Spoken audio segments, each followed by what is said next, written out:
Ang buhay natin ay kahalintulad ng bulaklak, presko at nalalanta. Ibig ko sabihin, tayo ay dumadaang bata at tumatanda. Kaya habang tayo ay bata pa, healthy at may kakayahang gumala, ay hala, itudo na. Kala niyo seryoso na ako ha? Siyempre, di matapos yung araw ko kapag di nakagawa ng luka-lukang gawain.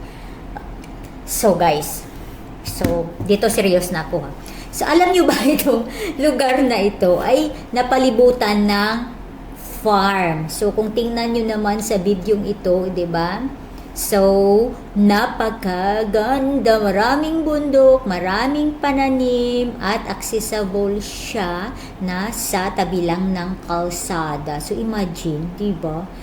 Sa panahon ngayon, ang dami ng mga kalsada na pumapasok sa mga kabukiran. Kasi dati dito, nung mga kapanahunan pa ni Kumong-Kumong, lasang pa lang ni oy, lasang, darang-darang, wala oy, joke-joke, rato ako bitaw na board naman ko, oy, wala man ko ibutang nga music sa ako ang video, kay ma-copyright man ko ni Lulu pag ako ang butangan og music.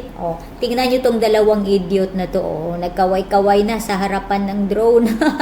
Ay, mga bukong-bukong yun wing duha ba. So, mauna na, nagalo-halo na niya ang ako ang caption sa Lakalulumits. Huy, ang ganda ng bulaklak na daisy,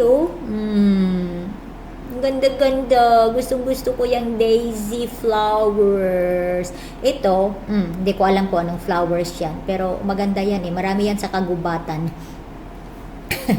Nasali pa yung kagubatan. Ito naman is margarita. Ito yung flowers margaret. Diba? Oha. Ayun, dumikit na ang aking video. Ayan guys, yung kanilang mga rooms. Dito din ay may bulaklak na ito, yung parang peach color. Ay, iwan ko kung ano yun. Ito naman, mga gumamila. Yeah, different colors of gumamila siya. So, ang ganda-ganda tingnan. And there is some also mga roses. Tingnan mo yan sa yung sa kabila. Ang daming rosas. Ayan, rosas. Ayun, may dalawang magagandang dilag doon. Wow.